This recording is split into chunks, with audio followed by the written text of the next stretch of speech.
I woke up on a normal day. By evening, I was somebody with disability because of a car crash.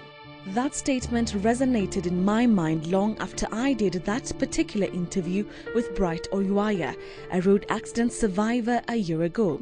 But what inspired me is her willingness to share her story to save people's lives.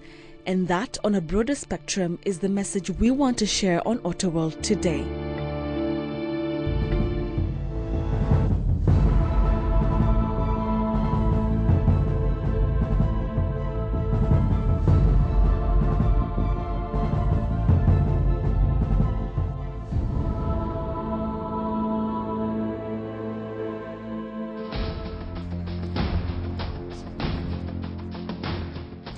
Last week, I made my way to Embakasi, where in a serene environment, the Glen Edmonds School of Performance sits. It looks like a probably calm place. However, the action that takes place here is just sweat-breaking. Glen Edmonds, an expert in performance driving, double Safari Rally winner and Motorsportsman of the Year, is the man behind the school. Apart from that, he is simply passionate about road safety. Defensive driving takes you back to basics. Emphasis is put on things like hazard awareness, space management, proper braking pedal control, and collision avoidance, which is actually the most important. So defensive driving is where you drive the vehicle to the best of your ability, using that vehicle more than 80%.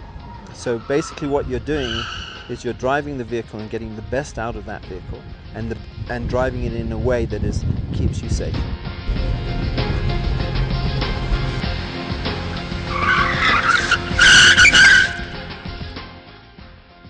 If you think about it, most of the accidents that you are likely to get into or see on a daily basis are collisions like this. Most drivers, unfortunately, drive way too fast for their capabilities. And that's where the problem is that they start driving really fast, the cars are fast, and before you know it, somebody pulls out in front of them, a child walks out in front of them, they don't know how to react. Their very first instinct is to go to the brake. And unfortunately, that's not always the best thing. Sometimes all they need to do is release the accelerator, steer the car, and they're away. Just a normal sort of... Glenn decided to show me some techniques that you could apply to avoid the worst.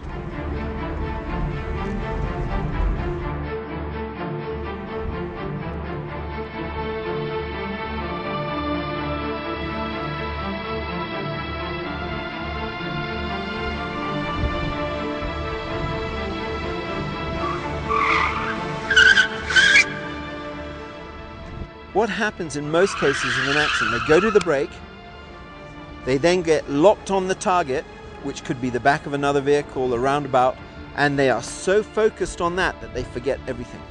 Yes. And where do they end up? In the back of the car or in the roundabout. And that's called target fixation. We do a lot with the drivers here about target fixation, about you must look where you want the vehicle to go. Very rarely will you see a racing driver keeping his head straight. He's always moving his head. Once he turns the corner, he starts to move his head because your hands follow your eyes and then the car goes out.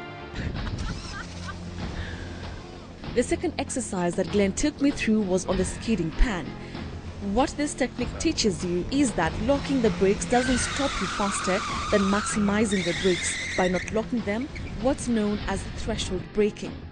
Right braking is where you press the brake to the point where you don't lock the brakes.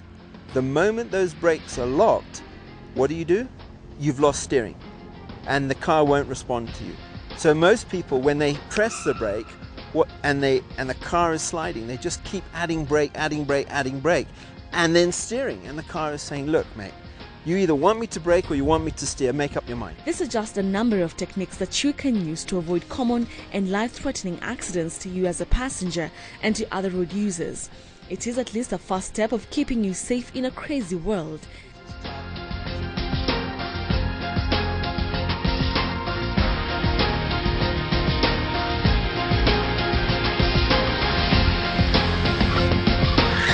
For Autoworld, I'm Betty Kialo.